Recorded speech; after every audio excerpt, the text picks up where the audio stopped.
O tema da mensagem de hoje é vivendo uma vida leve. Alguém que quer viver uma vida leve? Isso vai além da nossa dieta, ok? Porque quando o Léo subiu aqui, eu falei, oh Jesus, eu preciso fazer uma dieta, irmão. Eu sou o único pastor gordinho desse time de pastores. Eu falei, Deus, ou você me ajuda a emagrecer, ou envia um pastor gordinho pra cá. De preferência mais gordinho do que eu, porque aí você me ajuda. E é engraçado que quando o Vini subiu e começou a ministrar sobre Deus renovando as nossas forças, sobre a possibilidade de você ter condições de continuar correndo, mas sobre a impossibilidade de você ter condições de começar a voar, eu falei, uau, Deus quer falar algo com a gente nessa noite, amém? E o tema de hoje é vivendo uma vida leve. Pode acender a luz, irmão? Ah não, deixa assim? Ok. So sorry, bro, so sorry, my bad. Vivendo uma vida leve. Sabe, eu li algo uma vez que me marcou para sempre, eu não lembro o autor, mas ele disse, a pregação são 30 minutos capazes de ressuscitar mortos. A gente veio no carro conversando para cá e a Kezinha falou, amor, você lembra daquela moça que aceitou Jesus no Hype sexta-feira? Eu falei, lembro. Eu falei, então, lembra que ela pediu para a gente orar pelo casamento dela, ela estava preocupada, e a gente foi lá na sala do pastor e eu e mais duas meninas, a gente orou por ela. Eu falei, lembra, amor, o que tem? Então, essa semana, eu não vou entrar em muitos detalhes, mas praticamente ninguém aqui conhece ela também. Essa semana ela teve uma crise muito grande no casamento e ela saiu de casa. E ela me ligou porque ela estava andando sem saber para onde ir. E eu falei, corre para a igreja, a gente vai ajudar você. Ela falou, não, eu não sei para onde eu vou, eu não sei o que eu faço, eu saí de casa, eu não sei o que eu quero fazer. Aí a Kezinha falou, corre para a igreja, a gente vai abraçar você. E aí a Kezinha não estava aqui, ligou para uma pessoa da nossa igreja, do time, e falou, olha, está chegando uma mulher assim, eu preciso que você receba ela, cuida dela, vê se ela almoçou, dá comida para ela. Ela chegou, ela não tinha nem almoçado, irmão, ela estava horas e horas andando sem saber para onde ir. E aí o pessoal levou ela no bistrô, ela comeu, oraram por ela. E aí ela ligou para a Kezinha hoje, irmão, isso tem menos de uma semana, foi na sexta-feira passada no Hype. Ela ligou para a Kezinha hoje e falou, Kezinha, eu estou num hotel com meu esposo, ele largou tudo, tirou 3 dias para a gente restaurar o nosso casamento. Ele não é cristão, isso, irmão, se for para Jesus você pode fazer melhor. Ele não é cristão. Mas eu me ajoelhei, Kezinha, do lado da cama, no meio do hotel, eu me ajoelhei e comecei a orar. Sabe o que ele fez? Se ajoelhou do meu lado e começou a orar também. E aí a Kezinha me contou isso vindo para cá e era o combustível que eu precisava. Porque, irmão, vamos ser sinceros, eu não sei como é que é a tua expectativa quando você vem na igreja, mas quando a gente prepara uma mensagem, quando a gente fica ouvindo Deus durante algumas horas ou alguns dias para subir aqui e ministrar, a nossa expectativa é basicamente uma: Deus muda histórias através dessa mensagem. Muda casamentos, faz com que filhos que não falavam com seus pais, acabando esse culto, liguem para eles, peçam perdão, faz com que casamentos destruídos sejam restaurados, faz com que pessoas que não sonhavam mais voltem a sonhar. Você está comigo? É essa a expectativa de um pregador. Agora, o que eu acho maravilhoso é que se aquele que compartilha a mensagem tem essa expectativa, irmão, imagina aquele que é a própria mensagem. Jesus está aqui, ele está dizendo, eu só preciso que você abra espaço para que eu entre e mude para sempre a tua história. E é sobre isso que eu quero falar. Uma vida leve, irmão. Jesus não te projetou para viver cansado. Pastor, você está falando então que o evangelho é fácil? Não confunda facilidade com leveza. Jesus nunca disse que seria fácil, irmão, mas ele disse, pode ser leve. Pode ser leve, querido. Deus te abençoe, amém? Dá um leitinho que passa. Pastor, eu me decepcionei porque eu aceitei Jesus. Eu já ouvi isso algumas vezes. Eu aceitei Jesus e parece que tudo piorou. Irmão, já estava assim, você que não enxergava. A questão é que o evangelho retirou suas vendas e você passa a ver o lixo que você estava vivendo. Você já entrou na casa, eu não quero entrar em muitos detalhes, porque eu vou entrar numa zona perigosa aqui. Bem perigosa. Eu já estou até arrependido antes de entrar, mas agora que eu falei que vou entrar. Falo ou não falo, gente? Já entrou na casa. Eu ia falar de alguém que tem muitos cachorros dentro de um apartamento, mas eu vou falar de alguém que fuma, ok? Fica menos, vai que tem algum pet friendly, vai ficar chateado. Pastor, eu tenho 15 pastores alemães no meu apartamento e não tem cheiro de cachorro. Tá bom, irmão, é porque você se acostumou, ok? Mas você já percebeu, vamos ser sinceros, eu fumei antes da minha conversão. E quando você está no meio desse ambiente, você não consegue mais sentir o cheiro. Mas é só você entrar num ambiente puro, de ar puro, que todo mundo consegue sentir o aroma que você carrega. Você está comigo? Diga amém. A conversão é basicamente isso. É Deus tirando as vendas e a gente percebendo o lixo no qual a gente já estava acostumado a viver. Então a gente que fala, pastor, parece que está tudo desmoronando. Não, irmão, sempre esteve, você que não enxergava. Agora entenda uma coisa, tem momentos que parece que está tudo desmoronando, mas entenda isso, só está se encaixando. Deus está falando, fica tranquilo que tudo vai fazer sentido lá na frente. Você está comigo? Diga amém. Então a gente precisa pontuar isso. Uma vida leve não significa uma vida fácil. O evangelho não vai poupar a gente das lutas. Pelo contrário, irmão, é o processo que transforma meninos em homens. É o processo que vai tirando da gente o nosso mimimi e vai fazendo com que a gente continue crendo que Deus vai fazer apesar das circunstâncias.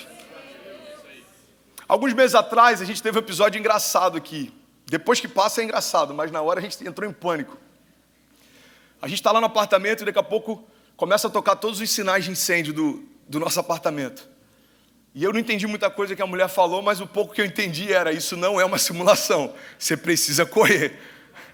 E aí, meus pais estavam lá em casa, tinha mais uma família visitando, e aí a gente se encontrou na sala, todo mundo assustado, o que está acontecendo? Eu falei, gente, é o seguinte, é um incêndio, a gente precisa correr. E aí, nessa hora, irmão, alguém tem que se levantar com uma voz de comando, porque cada um fica pensando em fazer uma coisa. Eu falei, gente, vamos fazer o seguinte, pega a Cecília, as crianças, todas as mulheres descem, eu vou ficar com meu pai, a gente vai pegar os documentos e a gente vai descer. E aí a gente desceu, estava uma loucura, todo mundo descendo, correndo, chegaram aqui, é muito rápido o atendimento, chegaram vários carros de bombeiro, e aí daqui a pouco os bombeiros já entrando com aqueles tanques de oxigênio, e aquela operação que eu falei, uau, isso existe, cara.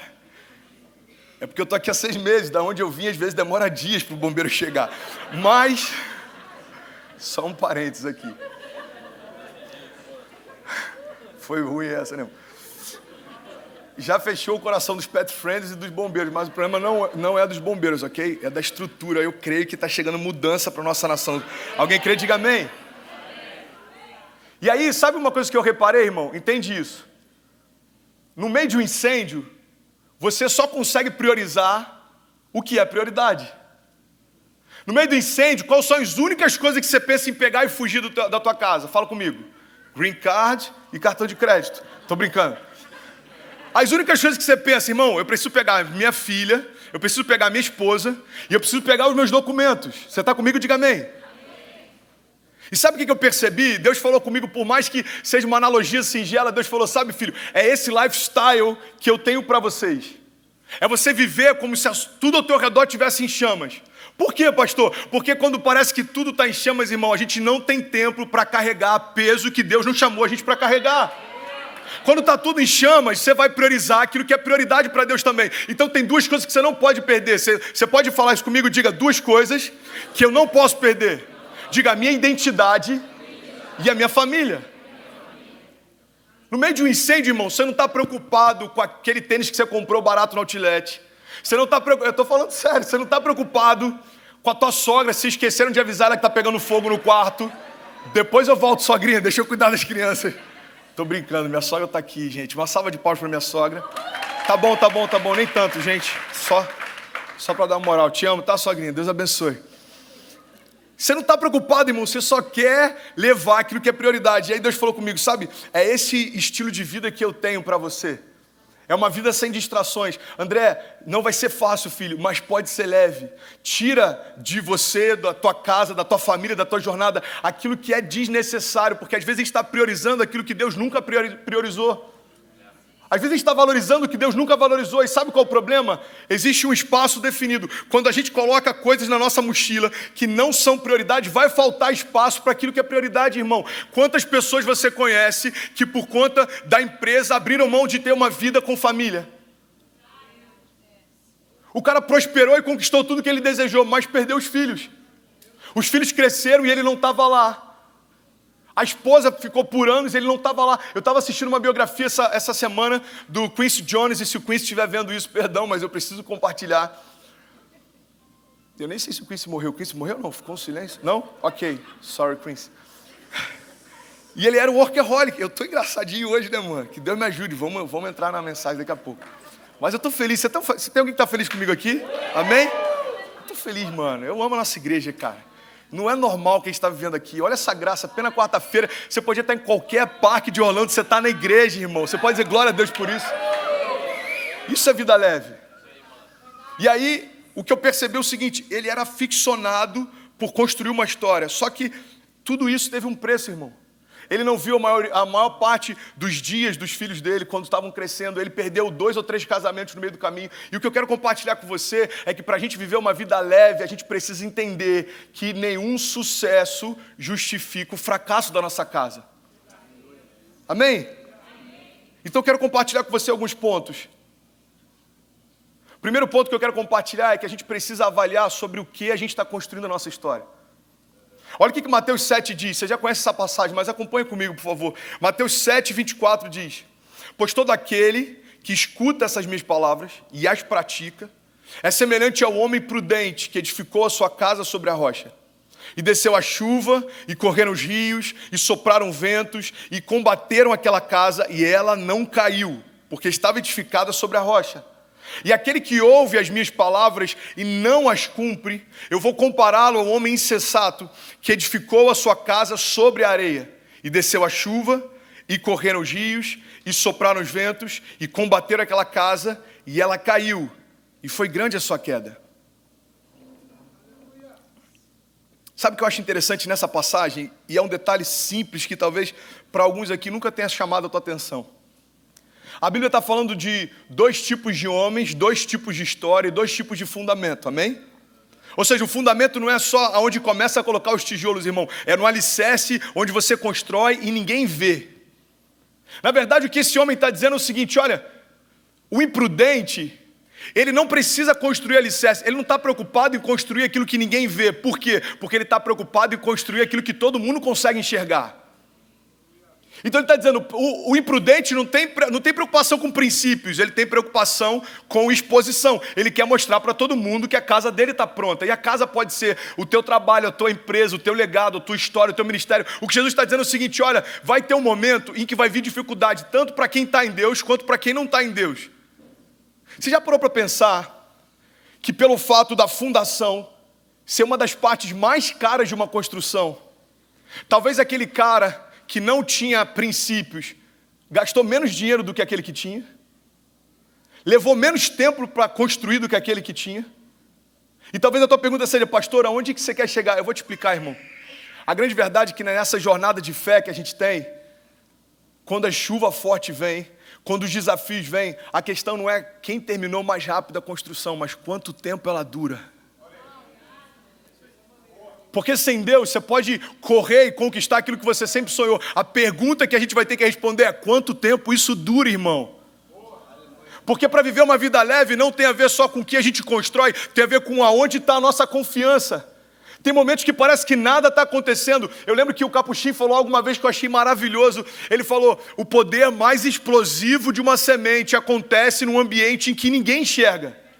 Você pega uma semente, ela é sua, ela está nas suas mãos, mas a partir do momento que você coloca ela sobre a terra, você não tem controle sobre ela, você não consegue enxergá-la, mas existe um milagre acontecendo, ela está gerando raízes que vão frutificar. E tem momentos na nossa vida em que parece que nada está acontecendo, irmão. Você já teve um momento assim? Você olha para aquele teu primo que não quer nada com Deus e você fala, Jesus do céu, olha o que está acontecendo com a vida do cara e eu estou aqui me esforçando e parece que nada acontece. Você olha para outras pessoas, outras famílias, e Deus está falando, ei filho, aquietai-vos e sabei que eu sou Deus. Não tem a ver com a velocidade com que você vai chegar lá, mas quanto tempo vai durar, o que eu tenho para você é eterno e dura para sempre. Você está comigo? Diga amém. Então, para a gente avaliar como é que a gente tem construído a nossa história, eu quero compartilhar algumas coisas que a gente tem que reavaliar durante a construção dela. E a primeira coisa que eu quero compartilhar é o que tem guiado a gente. Irmão, vamos ser sinceros, tem momentos que o que tem guiado a gente é a multidão. Tem momentos que a gente está mais preocupado com o que os outros estão dizendo do que o que Deus diz a nosso respeito. O Rick Warren, ele diz algo que eu achei maravilhoso. Ele disse no livro dele, ser controlado pela opinião dos outros é uma forma segura de jamais atingir os propósitos de Deus para a sua vida. A multidão enganosa, irmão, a mesma multidão que saudava Jesus quando entrou na cidade, dias depois gritava, crucifica-o. A multidão vai sempre aplaudir e às vezes a gente se ilude com os tapinhas nas costas que recebe. E Deus está falando, ei, cuidado, porque pior do que uma perseguição pode ser uma bajulação. Eu quero pregar nessa noite. Tem alguém que está comigo aqui? Você quer um exemplo claro de que a multidão pode impedir o milagre de Deus chegar na tua casa? Você quer um exemplo claro, bíblico, em que o próprio Jesus deixa claro que a presença da multidão pode representar a ausência do milagre que você precisa? Acompanhe comigo, está lá em Mateus 9.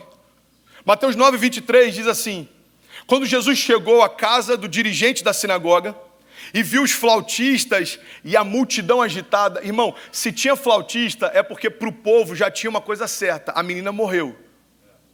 Quando Jesus chega, já tinha flautista, já tinha carpideira, já tinha vizinho fofoqueiro, já estava todo mundo falando assim, ó, não tem mais jeito. Você está comigo? Talvez seja nesse contexto que Jesus vai entrar na vida de alguns aqui. Todo mundo olha para você e acha que não vai dar mais certo. Só que a boa notícia é, Jesus chegou na sua casa, amém? Aí Jesus chega lá, acompanhe comigo, está na minha Bíblia e na sua, Mateus 9, 23. E ele vê uma multidão agitada. E Jesus diz, saiam, a menina não está morta, mas dorme. E todos começaram a rir dele. Irmão, tem um momento que a gente vai precisar definir se é a risada da multidão em relação aos nossos sonhos que vai definir o que a gente vive, ou se é a palavra que Deus já liberou antes da multidão chegar na nossa casa. Porque para todo mundo que te conhece pode parecer ridículo o sonho que te move. Só que como eu gosto de falar nos últimos 3 meses, não precisa fazer sentido para ninguém. Se faz sentido para quem te prometeu. Você está comigo? Olha o que a palavra de Deus diz. A menina não está morta, mas apenas dorme. E todos começaram a rir dele. E aí olha o que a palavra de Deus diz, cara. E depois que a multidão se afastou, Jesus entrou, tomou a menina pela mão e ela se levantou. Então a notícia desse acontecimento se espalhou por toda aquela região. Meu irmão, o que eu quero compartilhar com você é que tem milagres na tua casa que só vão acontecer quando a multidão sair. Tem milagres na tua família que só vão acontecer quando a multidão sair. Pastor, você está falando de pessoas? Eu estou falando de pessoas, conselhos, pensamentos, ideias, sentimentos, tudo aquilo que vai de encontro ao que Deus te prometeu, irmão, é uma multidão de ideias e sugestões tentando fazer você desacreditar naquilo que Deus prometeu. Você lembra do primeiro pecado da criação? O primeiro pecado da criação, Satanás não fez pela criação o que ele desejava que ela fizesse. Não, ele só sugeriu que era bom. A grande questão, acompanhe comigo em nome de Jesus, irmão, é que desde Gênesis, Deus declara que algo aconteça e ele vê que é bom. Aí o que o inferno faz? O inferno sugere que algo aconteça e ele diz que vai ser bom. Então ele chega e fala, olha, você sabe por que Deus não quer que você tenha acesso? Porque se você comer da árvore da vida, se você comer da árvore do conhecimento do bem e do mal, perdão, você vai se tornar como ele. Agora sabe qual loucura, irmão? O homem já era como Deus. A palavra de Deus diz que no 6º dia, quando Deus vai criar, ele diz, façamos então o homem a nossa imagem e semelhança. Sabe o que a gente está aprendendo aqui? Primeiro pecado da criação, primeira queda da criação. O homem morreu tentando ser quem ele já era. O que Deus está ensinando para a gente? Se você não souber quem você é, você não sabe o que você pode. E qualquer sugestão do inferno vai fazer você parar. Irmão, vai me desculpar. Obrigado, Murilão. Eu acho que essa luz apagada aí a galera está meio down. Mas eu estou feliz, irmão. Eu vou com tudo hoje, eu não quero nem saber. Se tem alguma cadeia que hoje vai ser quebrada até o final desse culto, amém? Se tem alguém cansado, vai ser renovado. Se tem alguém cativo, vai ser liberto. E olha que interessante, presta atenção nisso, em nome de Jesus. O homem morreu tentando ser quem já era. E Deus está falando, ei filho, a minha promessa chegou na tua casa antes de qualquer sugestão do inferno. Então você tem que decidir qual delas você vai se agarrar. Irmão, se eu me movesse por opiniões, eu não tinha vivido 95% de tudo que eu vivi até hoje em Deus. Porque para todo mundo era loucura a Kezinha com 17 anos casar com um cara de 1 ano e meio de convertido. Para todo mundo era loucura a gente sair de Cabo Frio e se mudar para Niterói sem saber o que ia acontecer, morar de favor na casa do meu sogro dentro de um quarto durante 3, 4 meses, abrir mão da nossa empresa e ficar lá durante 2, 3 meses como voluntário sem saber como que ia ser, irmão. Para muita gente era loucura. Há 6 meses atrás, abrir mão de tudo que Deus construiu para a gente no Brasil e vir para cá. Só sabe o que é interessante? A mesma multidão que diz é loucura antes de você sair, diz, mano, eu preciso reconhecer, Deus está fazendo algo novo depois que você vai. E o que você tem que definir é se a multidão vai reconhecer os milagres ou ela vai te impulsionar para o teu destino. Ou é a multidão que te move ou é a palavra de Deus, irmão. Eu não estou aqui por uma opinião, eu estou aqui por uma direção. Você está comigo? Diga amém.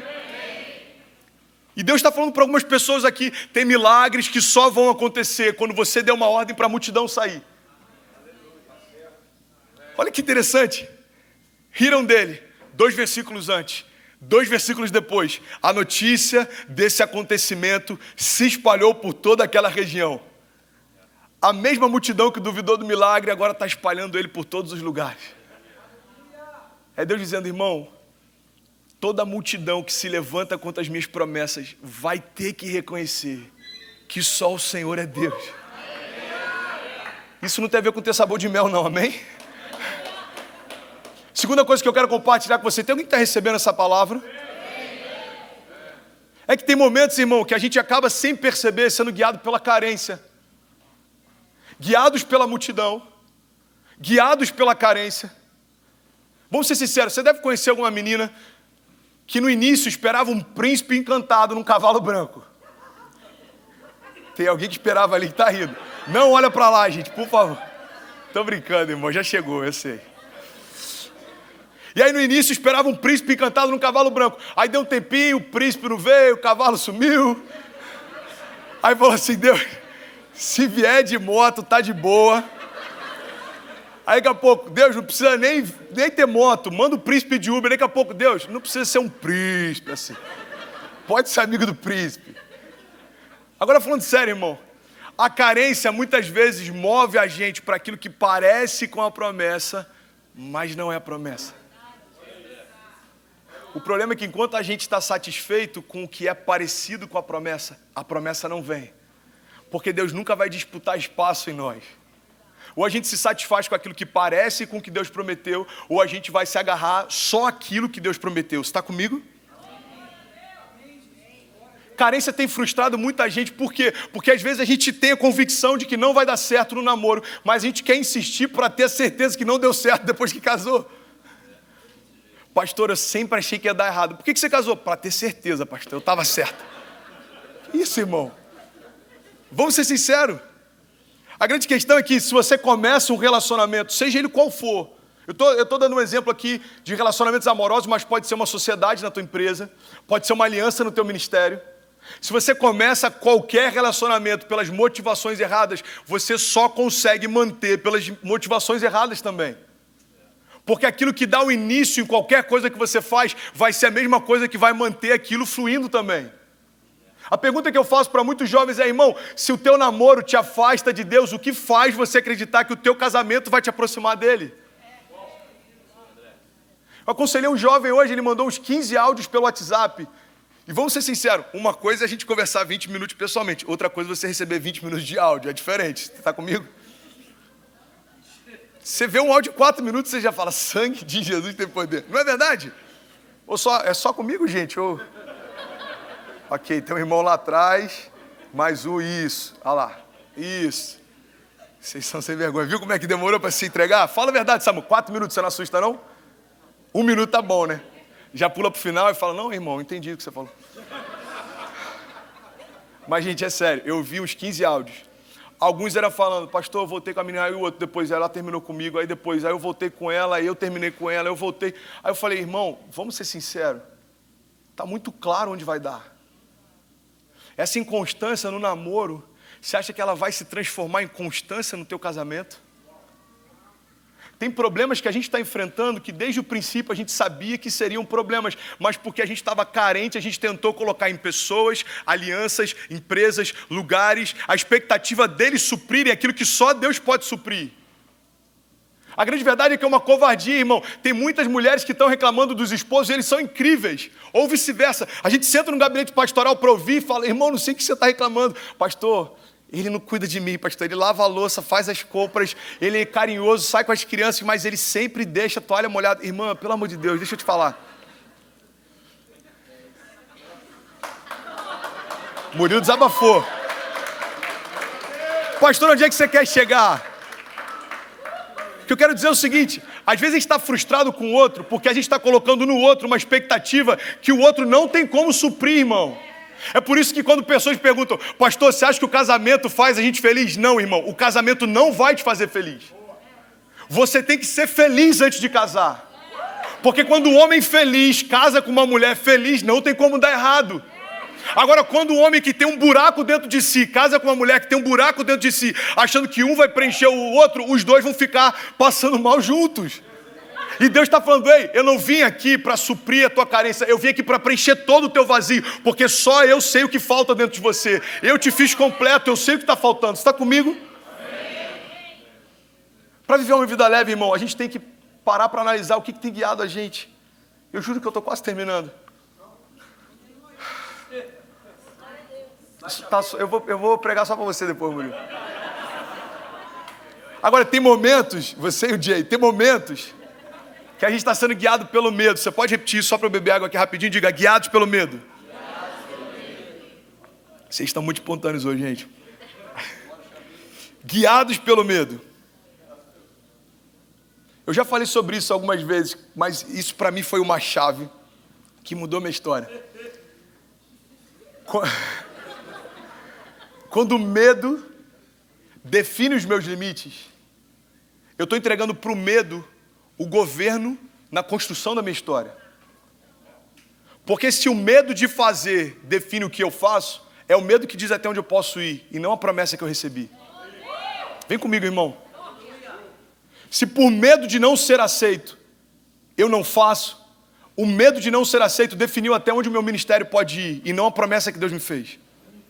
Se pelo medo de ser mal compreendido, se pelo medo de não conseguir, se pelo medo de não alcançar, se pelo medo... Aí, presta atenção, a gente está falando, Deus, eu acredito que o Senhor pode fazer, mas eu acho que o meu medo tem mais poder para definir a minha história do que a tua promessa. É basicamente isso que você faz quando você fala, eu prefiro seguir os meus medos do que as minhas promessas. Deus está falando, ei, você crê que eu sou poderoso para fazer, você crê que agindo eu não tem quem possa impedir, então avisa para o teu medo que ele chegou atrasado, irmão, já chegou um Deus antes da tua história. Já chegou alguém antes na tua história. Aí você vai poder cantar aquele louvor, ei medo, eu não te escuto mais. Você, se eu soubesse cantar, eu cantava. Não me leva a nada. Medo, irmão. Tem gente que por medo de perder, Vini, já perdeu. Por medo de perder, já perdeu. Por quê? Porque você nem dá os primeiros passos de fé. Irmão, vamos ser sinceros. Você que já teve essa decisão de aceitar Jesus, já teve momentos em que você não veio à frente por medo do que iam pensar. Você condiciona a tua conversão, o dia que você vai mudar a tua história, o dia que você vai se entregar a Jesus, pelo que os outros vão pensar. Não, eu não vou lá na frente, porque se fulano achar que eu virei evangélico... Irmão, entenda isso em nome de Jesus. O medo não vai mais governar a tua história. Você está comigo? Eu preciso renovar as minhas esperanças, apesar dos cenários. Olha o que diz Abacuque 3,17. Mesmo não florescendo a figueira, mesmo não havendo uvas nas videiras, mesmo falhando a safra de azeitonas, não havendo produção de alimentos nas lavouras, nem ovelhas nos currais, nem bois nos estábulos, ainda assim eu exultarei no Senhor e me alegrarei no Deus da minha salvação. O que Abacuque está dizendo? O medo não define minha história. Os meus olhos veem, parece que tem falta de tudo, mas a minha fé diz, eu posso todas as coisas naquele que me fortalece. Olha que interessante, Hebreus 11, eu já compartilhei isso aqui alguns meses atrás, mas eu sou apaixonado por isso. Hebreus 11 vem com a galeria dos heróis da fé. E aí Hebreus começa a dizer tudo que os heróis da fé fizeram. Ele começa a citar inúmeros heróis da fé que fizeram coisas incríveis, sobrenaturais, marcaram a história. E aí Hebreus 11 começa, olha, pela fé, acompanha comigo aqui, eles subjugaram reinos, pela fé eles praticaram justiça, pela fé eles fecharam a boca dos leões, pela fé eles apagaram o poder do fogo, Pela fé, eles escaparam do fio da espada. E sabe o que eu acho interessante? A palavra não está dizendo que eles foram poupados das circunstâncias. A palavra está dizendo que eles foram poupados nas circunstâncias. Eles não foram poupados dos processos. Eles foram guardados por Deus durante o processo. Por isso que a palavra está dizendo, olha, os leões ainda estavam lá, mas não podiam comê-los mais. O fogo ainda estava lá, mas não podia queimá-los mais. A espada ainda estava lá, mas não podia feri-los mais. É por isso que Hebreus 11 está dizendo, ei, a fé não é ausência de circunstâncias contrárias. A fé é segurança de que Deus me guarda em todas elas. Você lembra daquela passagem da fornalha ardente? A Bíblia não está dizendo que Deus enviou o anjo para fazer com que a fornalha não queimasse mais. Não, pelo contrário. Ela estava tão aquecida, irmão, que os soldados que foram levar, Sadraque, Mesaque e Abidnego, os soldados que foram levar, morreram queimados. O que Deus estava estabelecendo para o povo? Um princípio. Os teus gigantes não precisam sair para que eu faça. Eu vou fazer na presença deles. A fornalha continua quente, o leão continua na arena, a espada continua levantada, mas se Deus é por nós, quem será contra nós? 1000 podem cair à minha direita, 10.000, 1000 à minha esquerda, 10.000 à minha direita, mas eu não serei atingido. E Deus está falando, ei, para de ser guiado pelo medo. Romanos 8,31 diz que diremos, pois, diante dessas coisas, se Deus é por nós, quem será contra nós? E aqui tem uma chave, irmão, poderosa demais. Olha que coisa incrível que Romanos está dizendo. Aquele que não poupou o seu próprio filho. Aqui a palavra está tentando dar para a gente. Eu sinto um esforço de Paulo tentando mensurar de alguma forma a profundidade do amor de Deus. E ele está dizendo, aquele que não poupou nem o seu próprio filho. É como se fosse, eu vou dar um exemplo ridículo aqui, mas é como se eu amasse tanto Jay, que por uma necessidade dele, eu ofertasse a Cecília por ele. Imagina que a Ceci é a única que tem o único sangue capaz de curar o Jay. E eu falo, cara, eu vou abrir mão de todo o sangue da minha filha por você. O que Deus está estabelecendo no princípio é o seguinte, o Jay nunca pode duvidar que eu faça qualquer coisa por ele. Por quê? Porque se eu não poupei o meu filho por ele, você acha que tem alguma coisa que eu não farei por ele também? Você está comigo? Então é isso que Paulo está dizendo aos romanos. Ele está dizendo, olha, aquele que não poupou nem o seu próprio filho, mas o entregou por todos nós, como não nos dará também juntamente com ele e de graça todas as coisas? O que Paulo está dizendo é, irmão, não tem sentido você perguntar se Deus deseja fazer ou não. Não tem sentido você perguntar se Deus te ama ou não. Se Ele entregou o próprio filho por você, existe alguma dúvida do amor furioso que Ele tem por você? É por isso que eu sou apaixonado em falar de redenção. Você tem noção do que é redenção, irmão? Você consegue imaginar a loucura que foi naquele dia em que a beleza do céu foi completamente coberta de dor? Você consegue imaginar a loucura que foi naquele dia? Satanás e os seus demônios assistindo o verbo da vida tocando o chão do Hades. Você consegue imaginar? Aquele que fez todas as coisas pelo poder da sua palavra, agora está tocando o Hades. Por quê? Por você. Tem alguém que está comigo aqui? Então ele está dizendo, olha, quando você entender a largura, a altura e a profundidade do meu amor por você, o medo não faz mais sentido. Hebreus 11 diz, olha, a fé é a certeza daquilo que esperamos e a prova das coisas que não vemos. Mateus 18 diz, digo-lhes a verdade, tudo que vocês ligarem na terra terá sido ligado no céu.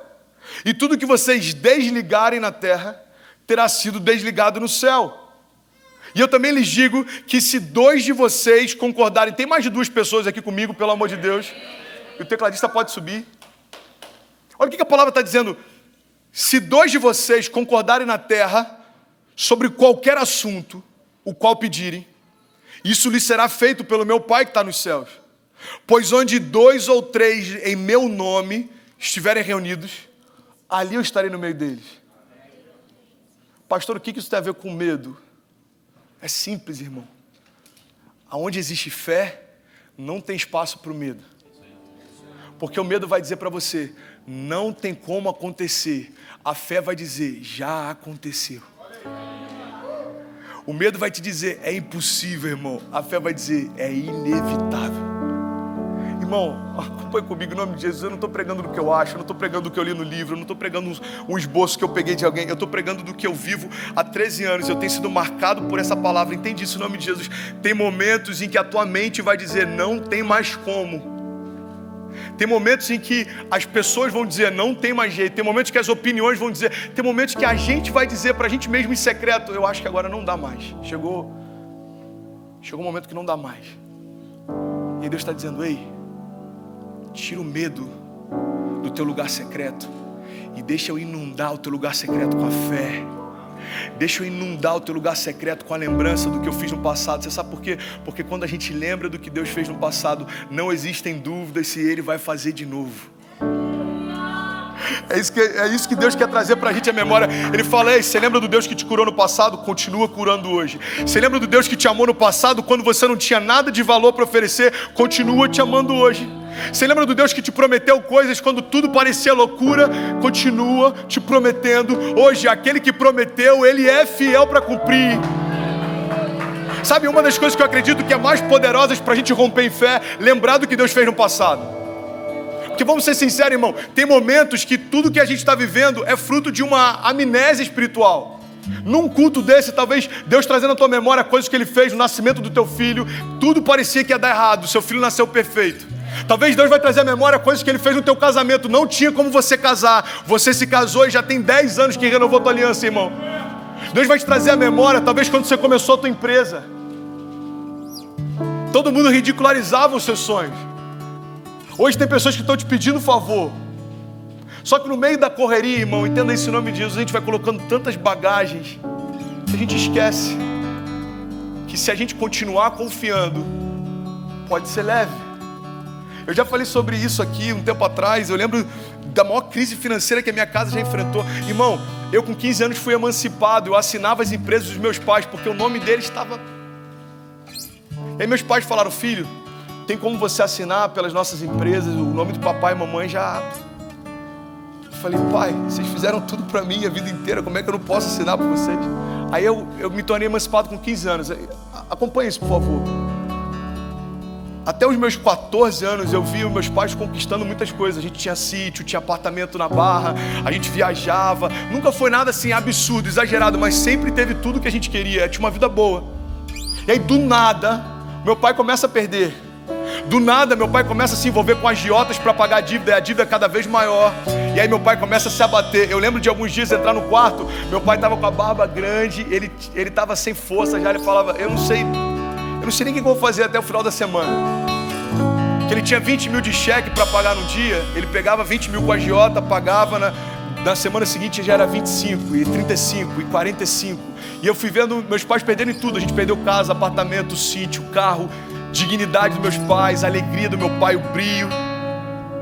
Só que algum tempo depois, você pode falar isso comigo, diga algum tempo depois. Algum tempo depois entra no nosso escritório um dos agiotas que tirou a maior parte daquilo que a gente tinha.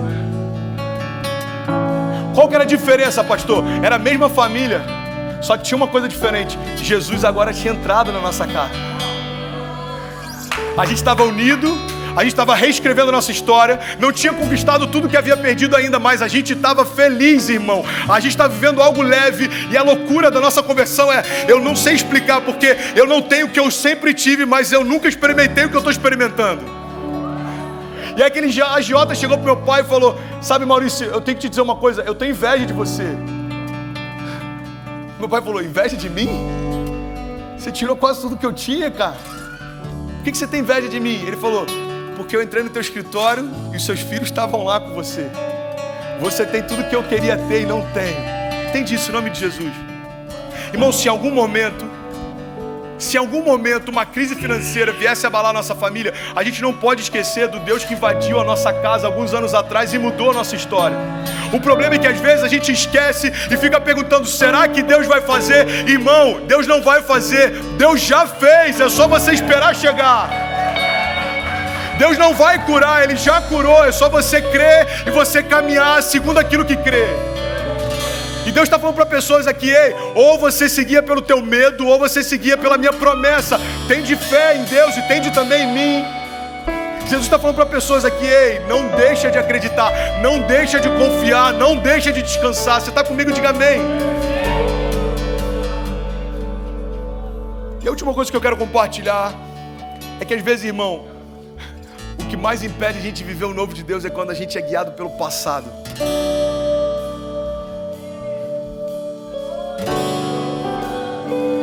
Não permita que o seu passado controle o seu futuro. Já parou para pensar na loucura que é? A loucura que é pegar um tempo que não existe mais e deixar ele assumir o papel de governo na construção do teu amanhã? Deus está dizendo para algumas pessoas aqui: olha para mim em nome de Jesus, ei, você não pode ser guiado pelo teu passado, o teu passado não existe mais. Irmão, tem coisa que nem o diabo lembra mais, mas a gente fica tentando trazer a memória. Tem coisa que a gente está falando com Deus e Deus está falando: desculpa, eu não sei o que você está falando. Como assim, Deus? Eu não sei. Porque eu declarei lá atrás que aqueles que estão em Cristo, as coisas velhas passaram e tudo se fez novo. Eu não estou entendendo o que você está falando. Olha que frase incrível, eu não lembro o autor, ele diz: nós somos produtos do nosso passado, mas nós não precisamos ser prisioneiros dele.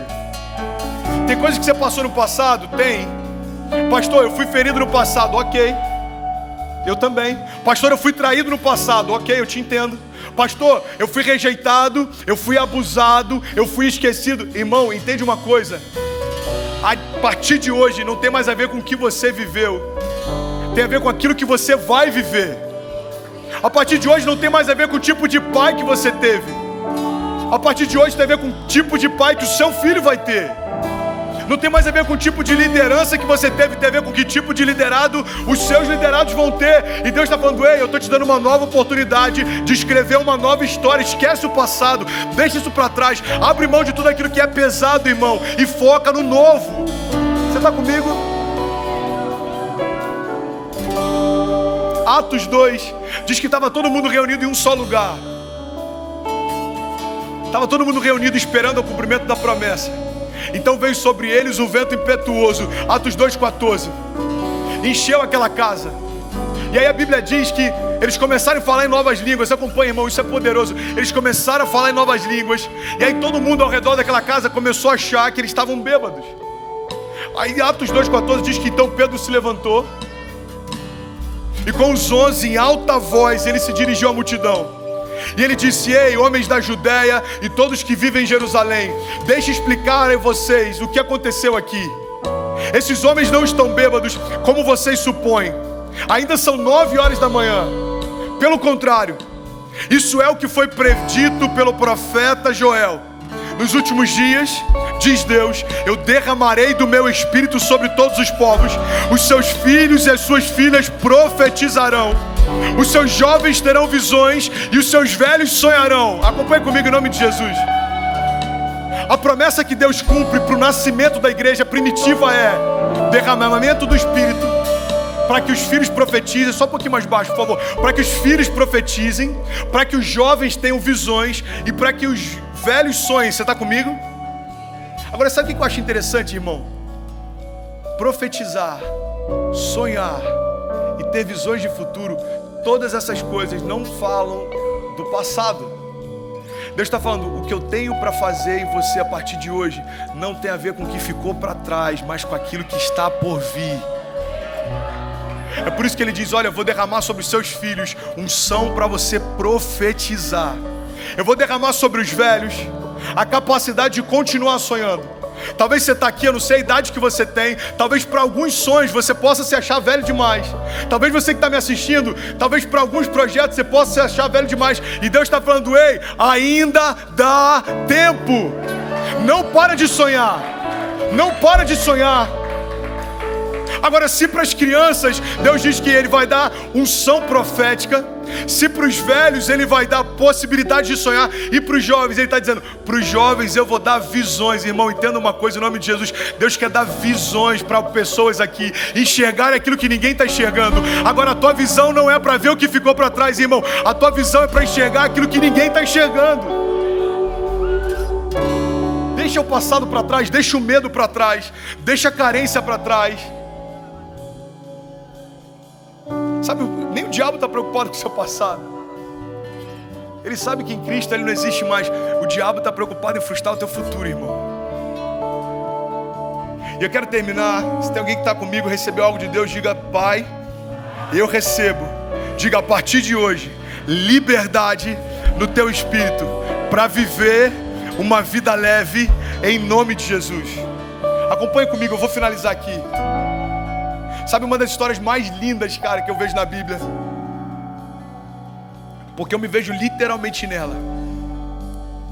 É quando fala a respeito de Jesus voltando para visitar os discípulos no meio do mar. Presta atenção nisso, em nome de Jesus.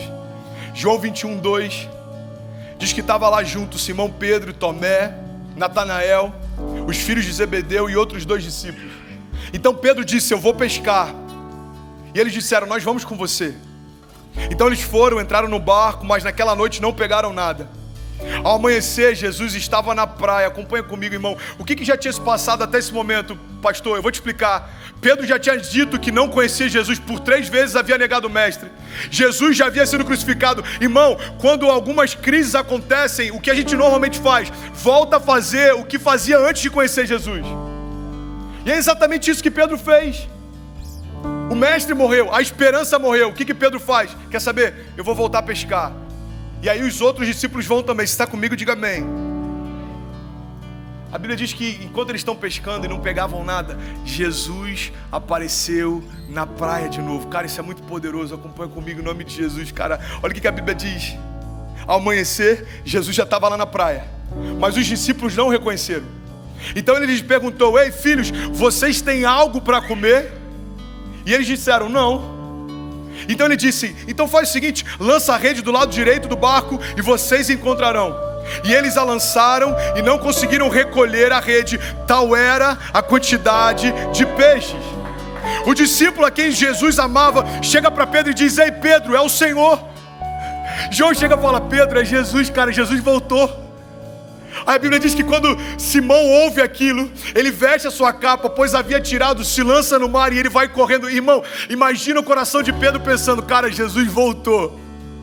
Jesus voltou para o mesmo lugar que eu conheci ele. Jesus voltou para o mesmo cenário em que eu o encontrei pela primeira vez. Só que Jesus vai me encontrar diferente, cara. Eu não estou mais pregando, eu não estou mais profetizando, eu não estou mais expulsando demônios. Eu voltei a fazer o que eu fazia antes. Você consegue imaginar na cabeça de Pedro a crise? Será que Jesus vai me receber? Será que Jesus vai me abraçar? A Bíblia diz que quando eles chegaram, os outros discípulos vieram de barco. Pedro foi na frente. Pedro está eufórico, irmão. Pedro é sanguíneo. Ele está desesperado para encontrar Jesus de novo. Os discípulos vêm de barco, arrastando a rede cheia de peixe, porque eles estavam a apenas cerca de 90 metros da praia. Quando desembarcaram, eles viram uma fogueira. Diga comigo, uma fogueira. E havia peixe sobre as brasas e um pouco de pão. Você pode dizer isso comigo e diga: havia peixe e havia pão. Primeira chave que eu quero compartilhar com você é que tem coisas que às vezes a gente está se matando para conquistar, mas quando a gente corre para Jesus, já está pronto, só esperando a gente chegar. Quando Jesus chega naquele cenário, ele fala: ei, filhos, vocês têm o que comer? A gente acabou de ler isso. Eles disseram: não, Senhor. Só que quando eles voltam para a praia, não só as redes estão cheias, como a Bíblia diz que Jesus já está com peixe preparado na brasa e pão. Jesus está falando para pessoas aqui: ei, filho, eu vim aqui só para te lembrar que aquilo que você está se cansando para conquistar, eu já conquistei para você. Sabe o que eu acho maravilhoso nisso? E eu finalizo aqui. Pedro chega para Jesus e a Bíblia diz que nesse encontro, Jesus chega para ele e fala: ei, Pedro, você me ama? Irmão, entenda isso em nome de Jesus. Pedro está envergonhado. A Bíblia diz, com detalhes, que no momento em que Pedro está negando Jesus, o olhar de Pedro se encontrou com Jesus.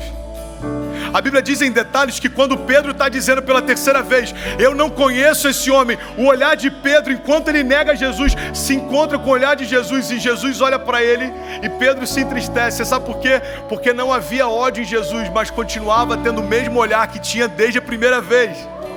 Agora esse olhar chega para Pedro e fala, ei Pedro, você me ama? Aí Pedro fala, Senhor, tu sabes que eu te amo.